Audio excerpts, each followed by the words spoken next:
तो यहाँ पे हमारा ग्राफिकल मेथड कंप्लीट हुआ। अब देखते हैं आर्क इलास्टिसिटी मेथड।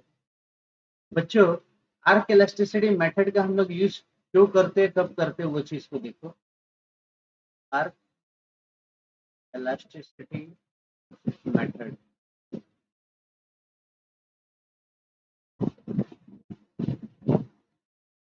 थोड़ा गौर करोगे, एक सम्स करा रहा हूँ, पहले इस चीज को देखो।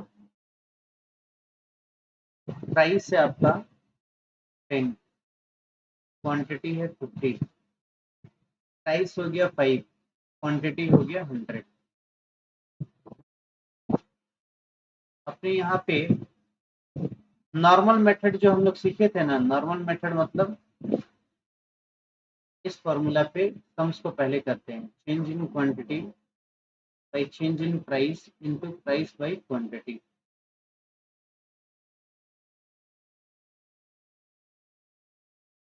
पहले हम लोग इस पे सम्स को करते हैं। एक बार हम बेस मानते हैं कि बेस प्राइस मेरा 10 है और क्वांटिटी 50 है, तो elasticity is equal to change in quantity 50, change in price 5। Original price है 10 और ओरिजिनल क्वांटिटी है 50। इलास्टिसिटी हमारा 2 आया। अब क्या करते हैं, चेंज करते हैं। अब हम बेस 5 और 100 को लेते हैं, तो इलास्टिसिटी क्या आएगा, ये तो 50 और 5 ही रहेगा। ओरिजिनल प्राइस हो गया 5, ओरिजिनल क्वांटिटी हो गया 100,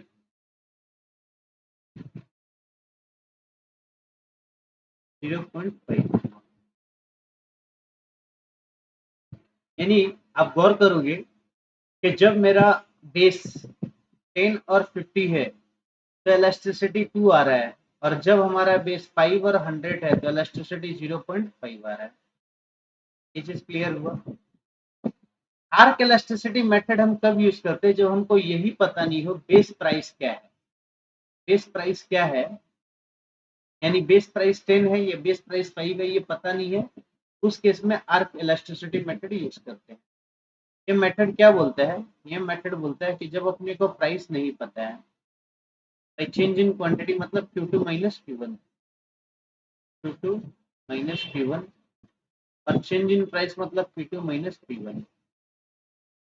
बोल रहा है कि जब हमको प्राइस नहीं पता है तो हम दोनों ही प्राइस का एवरेज ले लेंगे, और जब क्वांटिटी नहीं पता है तो दोनों क्वांटिटी का एवरेज ले लेंगे। 2 कट गया, क्या बचा, Q2 minus P1 upon P2 minus P1 into P1 plus P2 upon Q1 plus P2।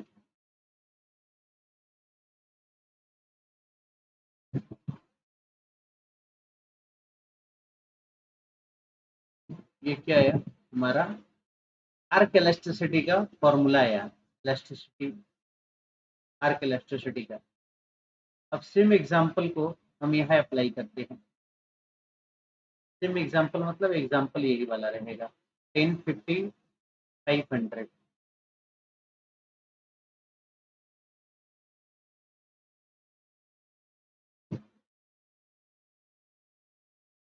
क्या था, हम इसको एक बार P1 P2 मान लेते हैं, Q1 Q2 मान लेते हैं। तो Q2 माइनस Q1 यानी 100 माइनस 50 कितना आएगा, 50 आएगा। P2 माइनस P1 यानी 5 माइनस 10 कितना आएगा, 5 आएगा, माइनस का साइन को इग्नोर कर रहे हैं। फिर P1 प्लस P2 कितना आएगा, 15 आएगा। Q1 प्लस Q2 कितना आएगा, 150 आएगा। 3, 5 इज इक्वल टू 1। 1 क्या है, हमारा आंसर आया। अब क्या करते हैं, अब इसको चेंज कर देते हैं। चेंज कर देते हैं मतलब इसको हम P1 ले रहे हैं, इसको P2 ले रहे हैं, इसको हम Q1 ले रहे हैं, इसको Q2 ले रहे हैं। यानी Q2 माइनस Q1 यानी 50 माइनस 100 कितना आया, 50 आया। और 10 माइनस 5 कितना आएगा, 5 आएगा। P1 प्लस P2 15 ही आएगा। Q1 प्लस Q2 150 आएगा। तो 50 3 5 3 15, ये 1 ही आया। तो अगर आप गौर से देखोगे, जब नॉर्मल मेथड में आप बेस को चेंज करते हो, नॉर्मल माने परसेंटेज या प्रोपोर्शनेट मेथड में, तो आपका इलास्टिसिटी अलग अलग आता है। लेकिन आर्क इलास्टिसिटी में आप बेस कुछ भी लेके चलो, आपका आंसर सेम आएगा। ये क्या प्रूफ करता है कि आर्क इलास्टिसिटी मेथड में आपका बेस कुछ भी रहे, आंसर सेम आएगा। तो आर्क इलास्टिसिटी हम लोग यूज कब करते हैं, जब हमको ओरिजिनल प्राइस और ओरिजिनल क्वांटिटी पता ना हो। Often we will be required to calculate price ratio over some portion of the demand rather than single point of elasticity. देखो, when price elasticity is to be found between two prices, the question arises which price and quantity should be taken as base. Therefore, in order to avoid confusion, rather than choose the initial or final price and quantity, the midpoint method. Midpoint method मतलब P1 plus P2 by 2, any average of two prices or quantities are taken. The midpoint formula is an approximation of actual percentage. ठीक है, तो यही वाला हमारा arc elasticity है। जब हमको बेस पता नहीं रहता है, उस टाइम क्या होता है, हमारा जो क्वांटिटी होता है वही क्या होगा, जब हमको बेस पता नहीं रहेगा तो दोनों प्राइस और दोनों क्वांटिटी का एवरेज ही क्या कहलाएगा, आर्क इलास्टिसिटी मेथड। फॉर्मूला यहाँ पे है आपके सामने, एक सम्स दिया है, इस सम्स को अपने कर लेते हैं। Q2 माइनस Q1 यानी 150 minus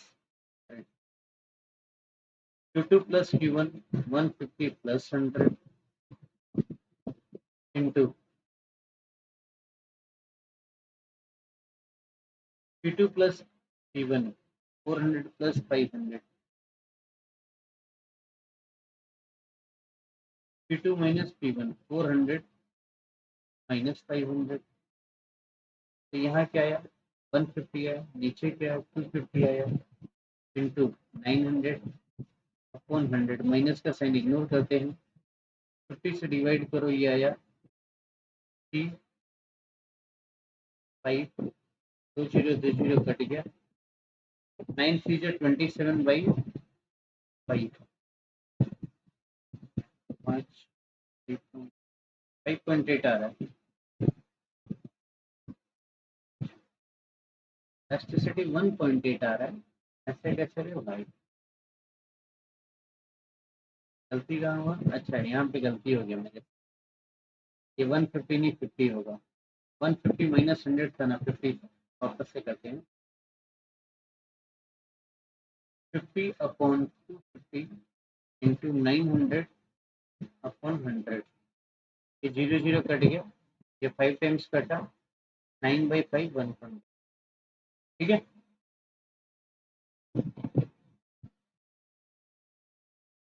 interpretation of numerical values of elasticity of demand. अरे भाई, तीन बातें याद रखना है, एक होता है इलास्टिक, एक होता है यूनिटरी, एक होता है इनइलास्टिक।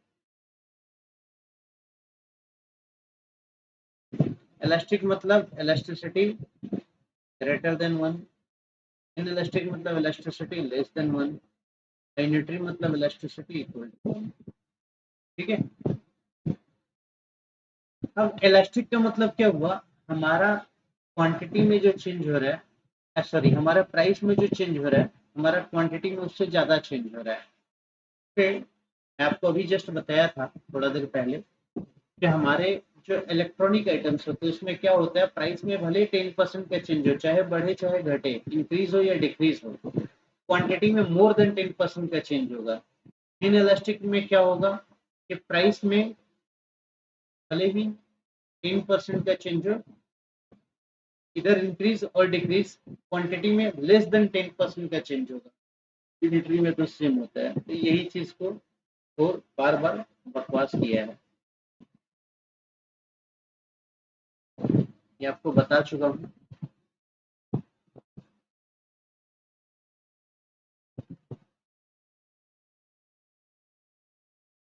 अब टोटल आउटले मेथड देखो। एक्चुअली क्या है कि मैं टाइप्स ऑफ इलास्टिसिटी आपको पहले करा दिया था, और ये टाइप्स ऑफ इलास्टिसिटी ना दे करके ये क्या हेडिंग दिया है, इंटरप्रिटेशन। तो यही है आपका types of price elasticity of demand, types of price elasticity of demand.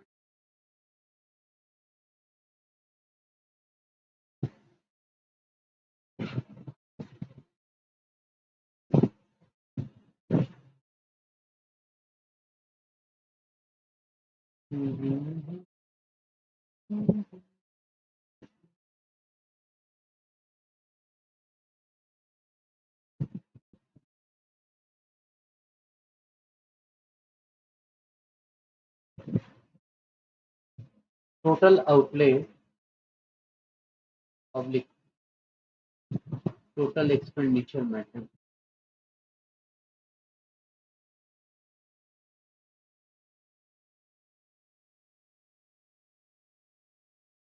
में अंडरस्टैंडिंग वाइज अपने 3 केसेस लेते हैं। केस 1,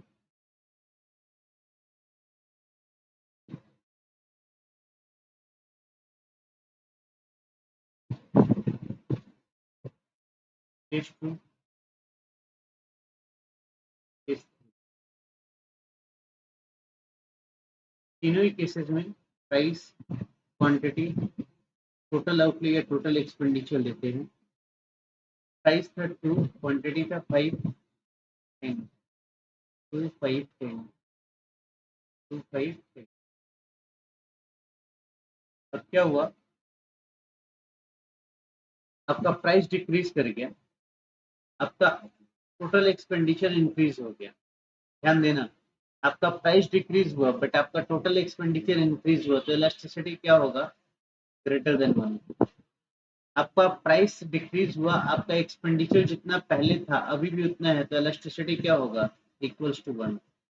आपका प्राइस डिक्रीज हुआ और इलास्टिसिटी मतलब टोटल आउटले कम हो गया, तो इलास्टिसिटी क्या होगा, लेस देन 1।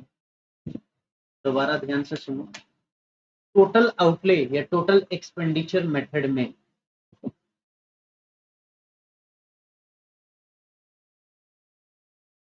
टोटल आउटले या टोटल एक्सपेंडिचर मेथड में अगर मेरा प्राइस डिक्रीज हो रहा है और उससे मेरा टोटल आउटले या टोटल एक्सपेंडिचर इंक्रीज हो रहा है, तो इलास्टिसिटी ग्रेटर देन 1 है। सेम रह रहा है तो इक्वल टू 1 है, और डिक्रीज हो रहा है तो लेस देन 1 है। अब इतना बताने के बाद जब भी मैं किसी स्टूडेंट से पूछता हूँ कि अच्छा बेटा तुम बताओ कि अगर तुम्हारा एक्सपेंडिचर सॉरी प्राइस बढ़ रहा है और एक्सपेंडिचर भी बढ़ रहा है, तो इलास्टिसिटी क्या होगा, तो बच्चा हमेशा ग्रेटर देन 1 का ही जवाब देता है। 99% केसेस में यही आता है। बट देखो बेटा, आप अगर ऐसे याद रखोगे तो उल्टा भी याद करना, तो प्राइस अगर इंक्रीज हो रहा है और एक्सपेंडिचर इंक्रीज हो रहा है, तो इलास्टिसिटी क्या होगा, लेस देन 1। ठीक है, तो यहाँ पे हमारा सारा मेथड्स कंप्लीट हो गया। आपके बुक में बहुत बड़ा बड़ा डिटेल में दिया है, बट मेरे हिसाब से मैं जितना बता दिया उसके बाहर क्वेश्चन बनेगा नहीं। अब देखो, टोटल रेवेन्यू क्या होता है, प्राइस इंटू क्वांटिटी होता है। टोटल रेवेन्यू क्या होता है, प्राइस इंटू क्वांटिटी। सपोज करो मैं 100 यूनिट कोई भी चीज का बेच रहा हूँ, 10 रुपीज प्राइस है, प्राइस कितना है 10, और बेच कितना रहा हूँ 100, तो टोटल रेवेन्यू कितना होगा 1000। अगर मैं प्राइस 15 कर दूं, मेरा क्वांटिटी हमारा 80 हो जाए, तो कितना होगा 12,000।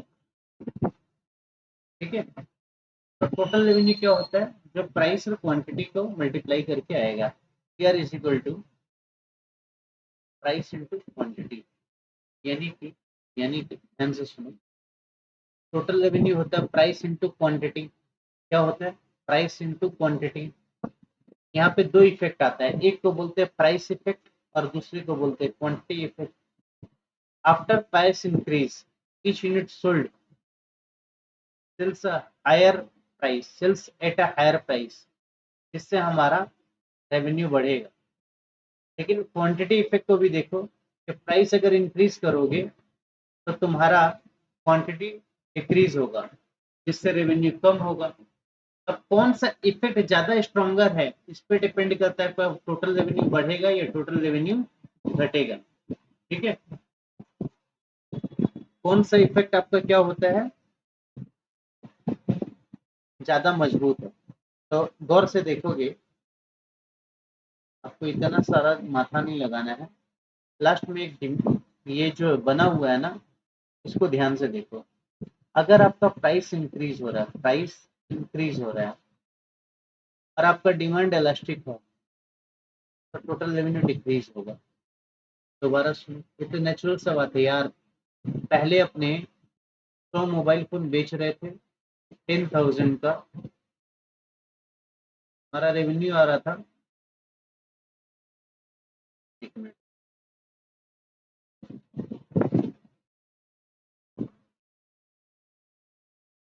क्या हो रहा था, पहले हम 100 मोबाइल सेल कर रहे थे, एक मोबाइल का दाम था 10,000 रुपया, तो हमारा क्या हो रहा था, रेवेन्यू आ रहा था 10 lakhs का। कितना का, 10 lakhs का।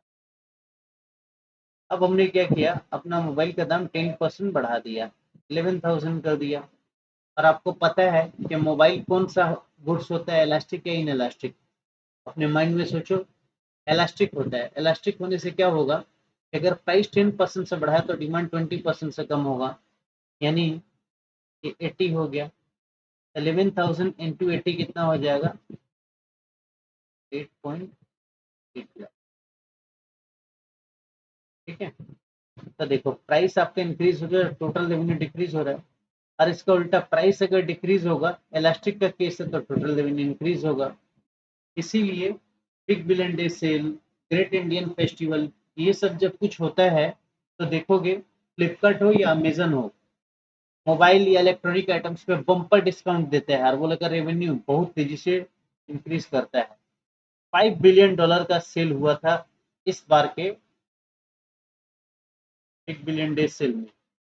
$5 बिलियन का मोबाइल का सेल खाली था।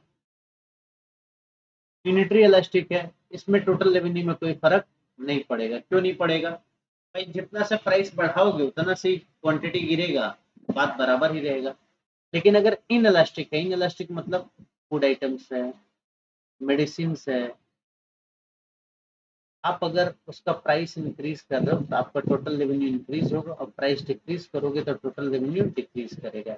इसलिए देखो, आज तक कोई दवाई दुकान वाला, दवाई का कंपनी वाला दवाई का दाम नहीं घटाया, साथ ही साथ दवाई का तो नहीं घटाया, वो इसका भी नहीं घटाया, क्या कहते हैं, हम्म, हाँ, खाने पीने की चीजों का भी दाम नहीं घटता है। तो पूरा कहानी ना कह के ये वाला टेबल याद रहेगा, तो आप एग्जाम में इसको भी आराम से सॉल्व कर लोगे। अब आता है determinants of price elasticity of demand, मतलब प्राइस इलास्टिसिटी ऑफ डिमांड किन किन चीजों पर डिपेंड करती है।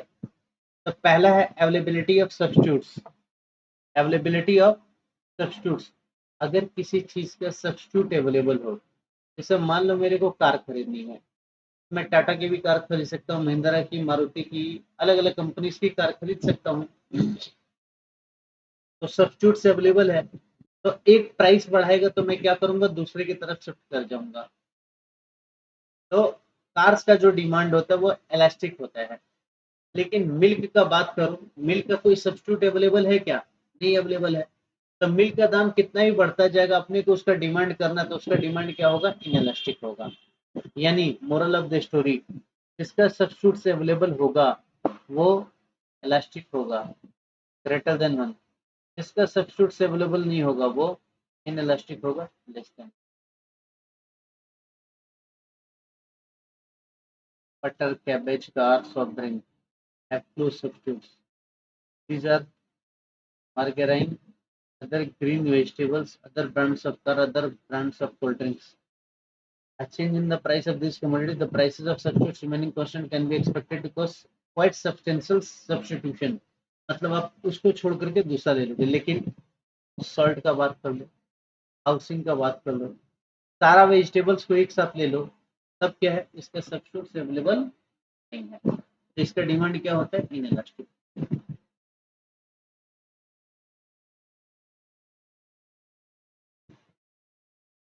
Position of a commodity in consumers budget, मैं 3 चीजों का एग्जांपल ले रहा हूँ, कॉमन सॉल्ट, मैचेस, बटन। माचिस ठीक है 2 रुपये में मिल जाता है, बटन 50 पैसे या 25 पैसे में मिल जाएगा, और कॉमन सॉल्ट 20 का है। अब क्या हुआ, इसका दाम 40 हो गया। माचिस 5 रुपये में बिकने लगा, बटन 1 रुपये में बिकने लगा, तो इससे फर्क ही क्या पड़ता है, अपने को एक का जगह 2 रुपया लगे, देखो माचिस कब 1 रुपया का 2 रुपया हो गया, किसी को फर्क नहीं पड़ा, 100% से अपना प्राइस इंक्रीज कर दिया, एक जन इंडिया में प्रोटेस्ट नहीं किया, क्यों, वो हमारे बजट का बहुत ही माइनर पोर्शन है। सॉल्ट का दाम लगातार बढ़ते जा रहा है, किसी को फर्क नहीं पड़ता है, बटन का दाम बढ़ रहा है, किसी को फर्क नहीं पड़ता है। तो कंज्यूमर के बजट में ये बहुत ही स्मॉल पोर्शन है, पॉइंट में ही आएगा।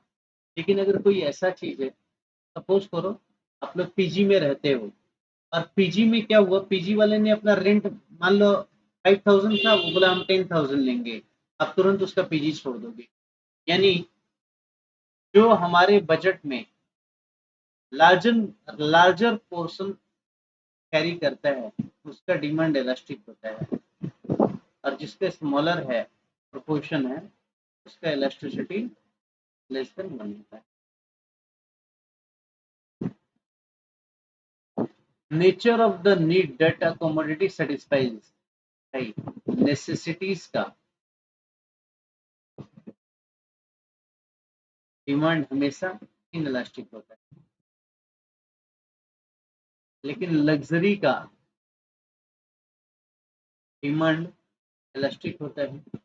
लग्जरी चीज का दाम अगर हमारे बजट के बाहर चला जाए तो हम इग्नोर करेंगे, जो उसके बगैर तो अपने रह ही सकते हैं, बट नेसेसिटीज के बगैर नहीं रह सकते, उसका प्राइस कुछ भी हो जाए अपने को कंजम्पशन करना पड़ेगा। फिर अगर किसी कमोडिटी का मल्टीपल यूजेस होगा, multiple,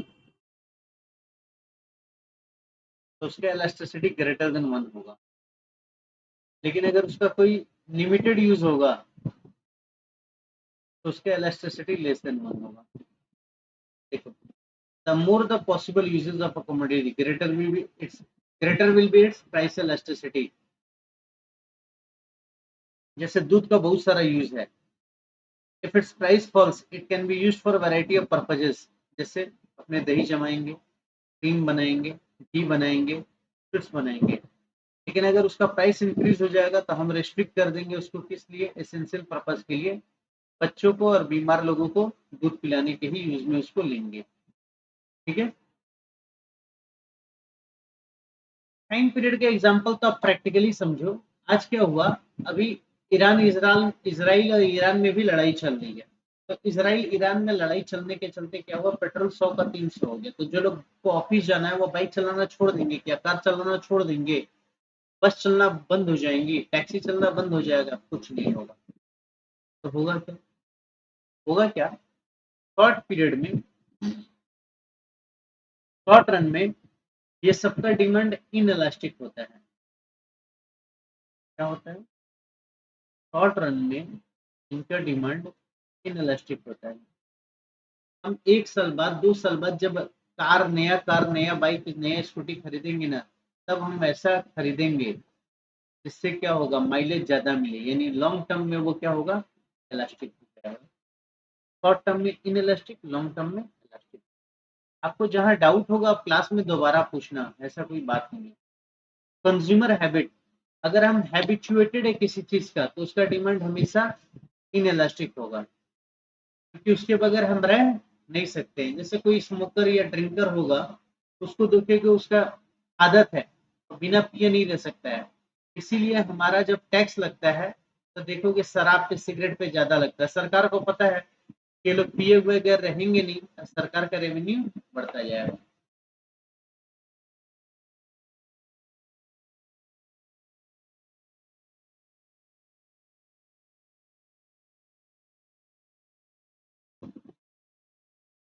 If a person is a habitual consumer, no matter how much price, the demand for commodity will be inelastic. Tight demand, tight demand कभी इनइलास्टिक होता है। जैसे अगर आपको प्रिंटर यूज करना है तो इंक चाहिए ही चाहिए, इंक कार्ट्रिज चाहिए ही चाहिए। तो the demand for those goods which are tied to others is normally inelastic. आपको पेन चाहिए तो इंक चाहिए, आपको कार चाहिए तो पेट्रोल चाहिए, ये सब क्या टाइट डिमांड है और ये इनइलास्टिक होता है।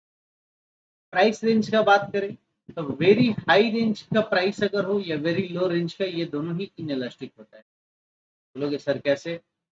अभी वेरी लो रेंज में आप शर्ट को ले लो, मैचेस को ले लो, माचिस माचिस और बटन्स को ले लो। आपने देखा कि इसका प्राइस डबल हो जाए, ट्रिपल हो जाए, अपने को बहुत ज्यादा फर्क नहीं पड़ता, अपने उसका कंजम्पशन कैरी ऑन करेंगे। और याद करो वेवलेन इफेक्ट, प्राइस जितना बढ़ते जाएगा अपने को लगता है कि अपना स्टेटस बढ़ रहा है, तो अपनी उसका भी डिमांड कम नहीं करते हैं। नेक्स्ट है the demand for cheap complementary items to be used together with a costlier product will tend to have an inelastic demand। मतलब अगर हम कॉस्टली आइटम के संग कोई चीप प्रोडक्ट को भी यूज कर रहे हैं, उसका दाम बढ़ते जा रहा है, तब भी क्या होगा, वो हमारे लिए इनइलास्टिक होगा। एग्जाम्पल अभी तुरंत दिमाग में नहीं आ रहा। सपोज करो एक 10,000 का कोई चीज है, उसके संग 10 रुपया का कोई सामान यूज हो रहा है, ये 10 का दाम 20 हो गया, तब भी अपने को फर्क नहीं पड़ रहा है, अपने इसको यूज करेंगे, यानी इसका डिमांड क्या होगा, इलास्टिसिटी लेस देन 1 होगा। ठीक है,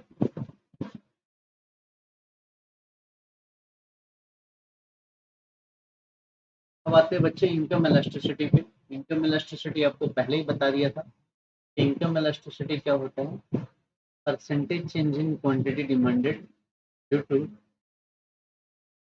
परसेंटेज चेंज इन इनकम। ठीक, और फॉर्मूला वही वाला होगा, वही वाला होगा, मतलब ये देख रहे हो, change in quantity by change in income into income by quantity, same trend. जो परसेंटेज मेथड वाला फॉर्मूला था वही होगा। अब देखो, income elasticity for a good and proportion of income spend. बोल रहा है, बोल क्या रहा है, if the proportion of income spent on a good remain the same as income increases, income elasticity equals to 1 होगा। ये सिंपल सी बात है। मेरा इनकम 10 से 20 हुआ और मैंने जो खर्चा कर रहा था, पहले भी 50% कर रहा था, अभी 50% कर रहा हूँ, तो क्या होगा, मैं ऐसे बता रहा हूँ ना, बेटर यहाँ पे एग्जाम्पल वाइज लिख लोगे तो ठीक रहेगा। मान लेते हैं मेरा चेंज इन इनकम हुआ है 10,000, यानी मेरा इनकम पहले था 10,000, अब हो गया 20,000। अब इसमें 3 बातें होंगी। मैं जब मेरा 10,000 इनकम था तो मैं एक कमोडिटी पे एक्सपेंडिचर कर रहा था 5,000। अब ऐसा है कि एक्सपेंडिचर मेरा 10,000 रह सकता है, 12,000 भी हो सकता है और 8,000 भी हो सकता है। अब लॉजिकली बात को समझो, जब मेरा इनकम था 10,000 और मैं उस पर एक्सपेंडिचर कर रहा था 5,000, तो कितना परसेंटेज का चेंज हो रहा था, 5,000 10 इंटू 100, 50% एक्सपेंडिचर कर रहा था। अब मेरा इनकम हो गया 20,000, अब मैं अगर खर्च कर रहा हूँ 10,000 तो 50% हुआ। अगर 20,000 का 12,000 खर्च कर रहा हूँ तो 60% हुआ, और अगर 8,000 खर्च कर रहा हूँ तो 40%। इट मीन्स यहाँ पे क्या है, अगर मेरा इनकम बढ़ा, मेरा प्रोपोर्शन जितना पहले था, पहले कितना था, 50 था, अभी भी 50 है, तो इलास्टिसिटी क्या होगा, 1। मेरा अगर प्रोपोर्शन इंक्रीज हो गया तो इलास्टिसिटी क्या होगा, ग्रेटर देन 1। अब मेरा प्रोपोर्शन अगर डिक्रीज हो गया तो इलास्टिसिटी क्या होगा, लेस देन 1। दोबारा सुनो, मेरे इनकम में चेंज आया, मेरे इनकम में चेंज आने के चलते मेरा जो प्रोपोर्शन है, मतलब जितना परसेंटेज मैं पहले खर्च कर रहा था, अभी अगर उतना ही है तो इक्वल टू 1, ज्यादा हो गया तो ग्रेटर देन 1 और कम हो गया तो लेस देन 1। देखो, अब पढ़ के देखो। If the proportion of income spent on good remain the same, यानी 50% पहले था, अभी भी 50% ही है, elasticity इक्वल टू 1 होगा। If the proportion of income spent on good increases as income increases, तो यानी पहले 50% था, अब बढ़ के हो गया 60%, elasticity ग्रेटर देन 1 होगा। और if the proportion of income spent of a good decreases, यानी पहले 50% था, अब 40% हो गया, elasticity लेस देन 1।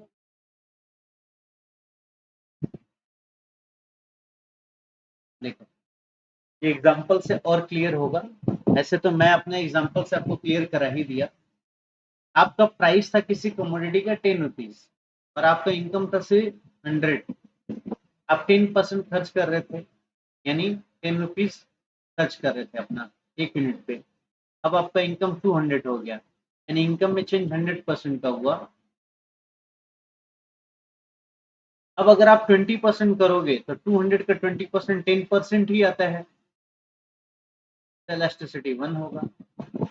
अगर 20% 40 कर दिए तो ग्रेटर देन 1 होगा, और 5% कर दिए तो लेस देन 1 या इक्वल टू 1 होगा, इक्वल टू 0 होगा।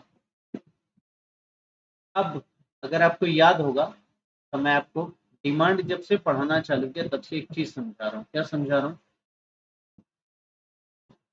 ये मेरा 0, 2, 4, -1, -2, -3, -4, -5 मेरे इनकम में चेंज हुआ, बट मेरा डिमांड जो है ना वो डिक्रीज कर गया। डिमांड क्या हो गया? डिक्रीज कर गया। तो इसको क्या बोलते हैं? कौन सा गुड? Superior goods.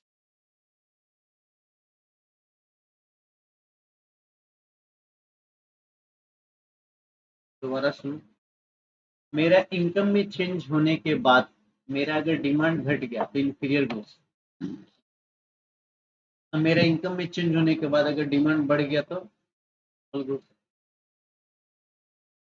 फिर नॉर्मल गुड्स में दो क्लासिफिकेशन था। अगर ये 0 और 1 के बीच में लाई करता है तो ये कैसा होगा? नेसेसिटी गुड्स होगा। और अगर ग्रेटर देन 1 लाई करता है तो कैसा गुड्स होगा? Luxury goods. यानी अगर आपको नट सेल में बताऊं तो आपका अगर इलास्टिसिटी प्राइस नहीं रहे,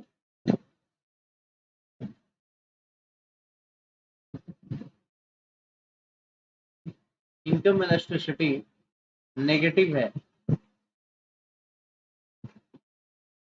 नेगेटिव है तो इंफीरियर गुड्स होगा। अब इनकम इलास्टिसिटी ग्रेटर देन 1 है, इनकम इलास्टिसिटी लेस देन 1 है, दोनों ही केस में तो ये पॉजिटिव होगा। लेकिन अगर ग्रेटर देन 1 है तो लग्जरी आइटम है, और लेस देन 1 है तो नेसेसिटी आइटम है, नेसेसिटी।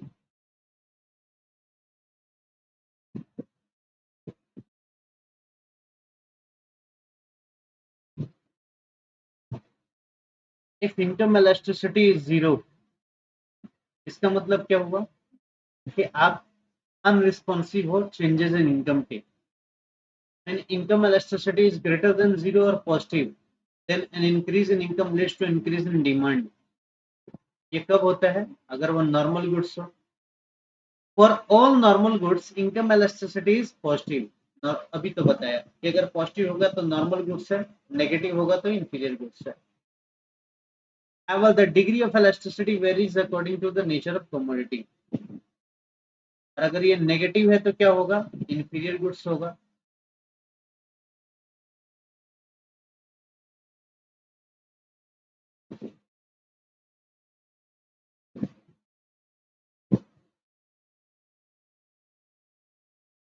फिर यूनिटी बोल रहा है कि इनकम इलास्टिसिटी यूनिटी है, बोल रहा है when income elasticity of demand is equal to 1। इसका मतलब क्या हुआ कि आप जितना अपना when income elasticity of demand is equal to 1, the proportion of income spent on goods remains the same as consumers income increases। इसका मतलब हुआ कि पहले आप जितना परसेंट खर्च कर रहे थे, अभी आपको बताया था, प्लीज बात ना करो,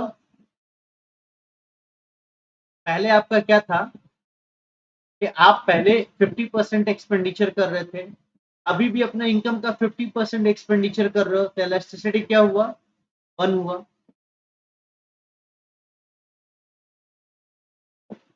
This represent a useful dividing line. If the income elasticity for a good is greater than 1, shows good bulks larger in consumer's expenditure as he becomes richer. So luxury goods, अभी बताया था कि अगर आपका elasticity greater than 1 हो, इसका मतलब क्या हुआ कि आपका इनकम में 100% का चेंज हुआ, आपके एक्सपेंडिचर में मोर देन 100% यानी 120% का चेंज हो गया, तो क्या होगा, लग्जरी आइटम। जैसे एक सिंपल सा एग्जांपल लो, आपका इनकम 10 से 20 हुआ और आप 10,000 का मोबाइल यूज कर रहे थे, अब वन प्लस ले लिए, तो वन प्लस 40,000 में आता है। आपका इनकम पहले आपका 10,000 का मोबाइल था, 300% का चेंज हुआ ना, तो लग्जरी आइटम हुआ। अब कुछ एग्जांपल दिए, इसको ध्यान से देखो। The income of a household rises by 10%, demand for wheat rises by 5%। आप सभी को पता है कि व्हीट हमारा क्या है, नेसेसिटी आइटम है, और 5%, 5/10 क्या होगा, 0.5। और अभी बताया था कि इलास्टिसिटी अगर लेस देन 1 है तो कौन सा आइटम होगा, नेसेसिटी। यहाँ बोल रहा है income of household rises by 10%, demand for TV rises by 20%, 20/10 क्या होगा, 2 आएगा। इलास्टिसिटी आपका क्या हुआ, ग्रेटर देन 1 हुआ। ग्रेटर देन 1 किसका होता है गाँव वालों, लग्जरी आइटम का होता है। Demand for bajra falls by 2%, जब हाउस होल्ड का इनकम राइज कर रहा है 5%, नेगेटिव हो रहा है, माइनस में जाएगा, माइनस में जाते ही कौन सा गुड्स हो गया, inferior. The income of household rises by 7%, demand for commodity X rises by 7%, elasticity इस केस में क्या हुआ, equals to 1। The income of household rises by 5%, button का डिमांड चेंज नहीं हुआ, तो elasticity क्या हुआ,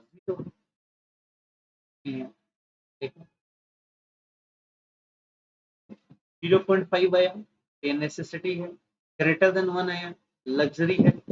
माइनस में आया तो इंफीरियर है, इक्वल टू 1 आया तो यूनिटरी है, और 0 आया जो आपको बताया था वही चीज है।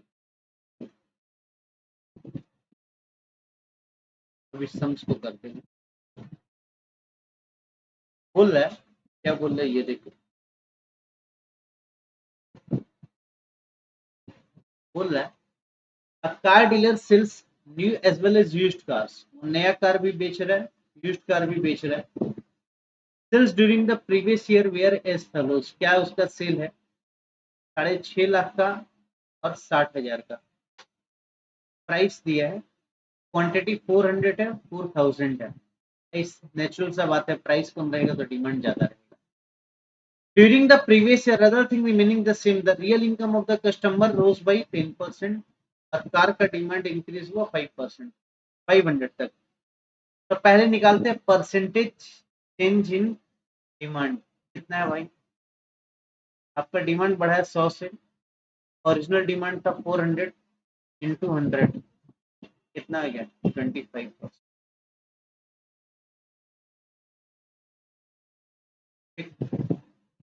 और आपका परसेंटेज चेंज इन इनकम कितना है, 10%। तो फॉर्मूला इनकम इलास्टिसिटी का क्या था, percentage change in quantity divided by percentage change in income. Quantity है 25, इनकम है हमारा 10, तो आया 2.5। यहाँ elasticity income elasticity greater than 1 है, यानी ये कौन सा गुड्स हो गया? Luxury goods. चेक करके देखो 2.5 आया है। New car is there for income elastic, since income elasticity is positive, new car is normal goods. अब नॉर्मल में अगर उसका इलास्टिसिटी ग्रेटर देन 1 है तो वो कौन सा होगा? लग्जरी होगा। सेकंड क्वेश्चन है, but sales of used car decline to 3850, 4000 से 3850 हो गया, तो 150 का डिक्लाइन हुआ डिवाइडेड बाई 4000 इंटू 100, कितना परसेंट का चेंज हुआ पहले ये देखो। तो 150 डिवाइडेड बाई 4000 इंटू 100, 3.75। फिर इनकम इलास्टिसिटी निकालो, change in quantity demanded 3.75, change in demand 10, answer क्या आएगा? डिवाइडेड बाई 10 कर दो, ये आएगा 0.375। यानी इनकम इलास्टिसिटी क्या आया? Less than 1। लेस देन 1 आया तो ये क्या चीज में चला जाएगा? नेसेसिटी में चला जाएगा। ठीक है ये भी नॉर्मल गुड्स, लेकिन क्या कहलाएगा? नेसेसिटी। गलती कहाँ हो गया? गलती यहाँ हो गया कि आपका डिमांड तो कम हुआ है, तो ये तो माइनस में जाएगा ना, माफ करना। मैं भी नेसेसिटी लिखा तो बोला कार नेसेसिटी में कब से आने लगा। चलो, तो ये क्या हुआ? गलत हो गया, ये माइनस में चला गया क्योंकि डिमांड तो कम हुआ है ना, तो यहाँ पे भी ये माइनस रहेगा। तो ये हो गया inferior goods. Since income elasticity is negative, तो ये इंफीरियर गुड्स। अब क्रॉस इलास्टिसिटी आपको बता ही दिया था, क्या बताया था भाई? Percentage change in demand due to percentage change, demand of X due to percentage change in price of Y. ये है क्रॉस इलास्टिसिटी हम लोग का। ये तो यार आपको डायग्राम बता दिया था, कब याद करो, डिमांड का डिटरमिनेंट्स पढ़ा रहा था तभी बता दिया। सब्स्टिट्यूट गुड्स के केस में क्या होता है? इलास्टिसिटी पॉजिटिव होता है। कॉम्प्लीमेंट्री गुड्स के केस में क्या होता है? इलास्टिसिटी नेगेटिव होता है।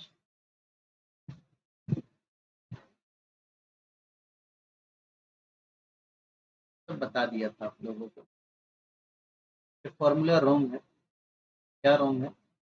इलास्टिसिटी का फॉर्मूला होगा change in quantity of X, change in price of Y into price of Y by quantity of X. ये रॉन्ग, एक्चुअली ये डिवाइड का साइन नहीं होगा, मल्टीप्लाई का होगा। अब यहाँ पे जो काम का चीज है वो ये है, बोल रहे two goods are perfect substitutes, elasticity क्या होगा? इनफाइनाइट होगा। जब क्लोज सब्स्टिट्यूट होगा तो पॉजिटिव एंड लार्ज होगा, नॉट क्लोज सब्स्टिट्यूट होगा तो cross elasticity positive and small होगा, और टोटली अनरिलेटेड होगा तो इलास्टिसिटी जीरो होगा। इस इससे एग्जाम में क्वेश्चन आ सकता है। ये 4 पॉइंट आपके लिए इंपॉर्टेंट है। पहला, एक तो सबसे इंपॉर्टेंट है कि सब्स्टिट्यूट गुड्स में इलास्टिसिटी क्या होता है? क्रॉस इलास्टिसिटी पॉजिटिव होता है, और कॉम्प्लीमेंट्री में इलास्टिसिटी क्या होता है? नेगेटिव होता है। ठीक है, सब्स्टिट्यूट में पॉजिटिव और कॉम्प्लीमेंट्री में नेगेटिव होता है। दो गुड्स परफेक्ट सब्स्टिट्यूट हो तो इनफाइनाइट होगा, क्लोज सब्स्टिट्यूट है तो पॉजिटिव एंड लार्ज होगा, नॉट क्लोज सब्स्टिट्यूट है तो पॉजिटिव स्मॉल होगा, टोटली अनरिलेटेड है तो जीरो होगा। अब ये समझ देखो,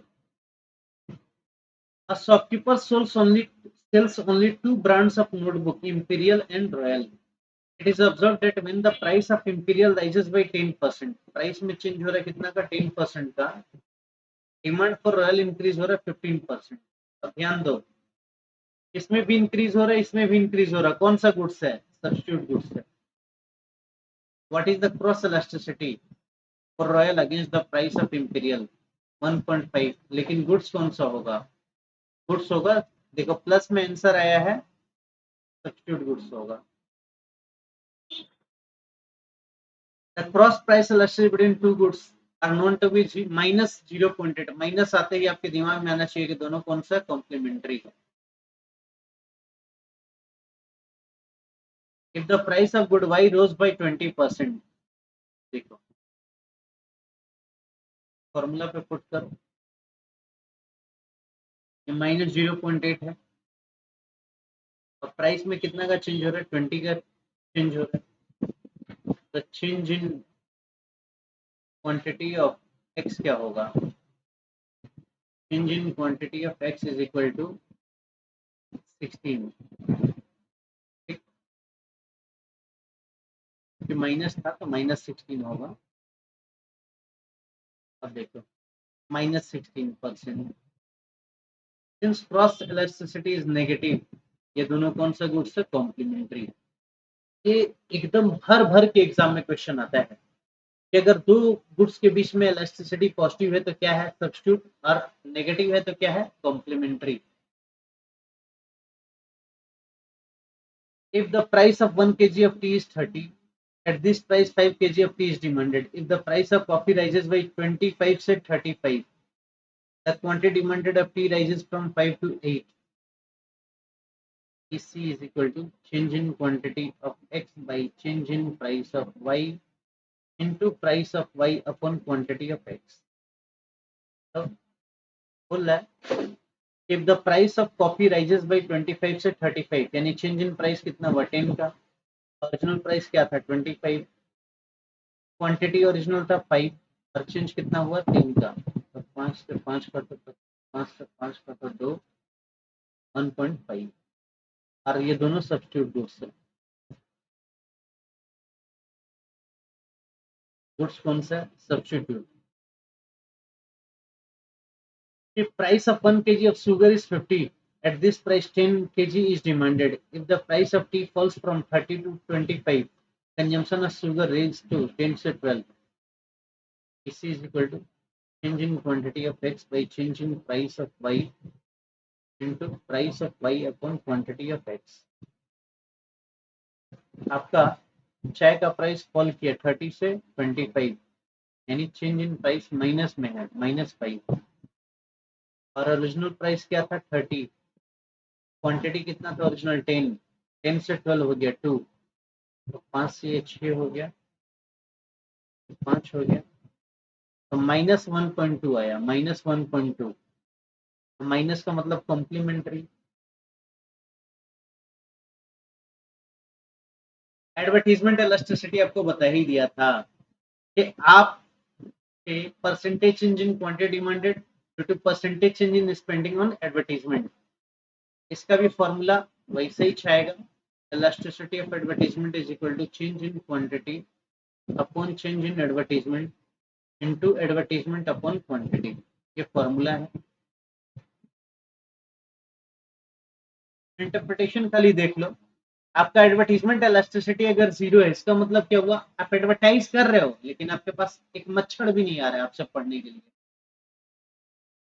ग्रेटर देन 0 और लेस देन 1 है, मतलब आप एडवर्टाइज करो, सपोज करो 10,000 का, लेकिन स्टूडेंट से रेवेन्यू आ रहा है लेस देन 10,000 का। Increase in demand is less than proportional to the increase in expenditure.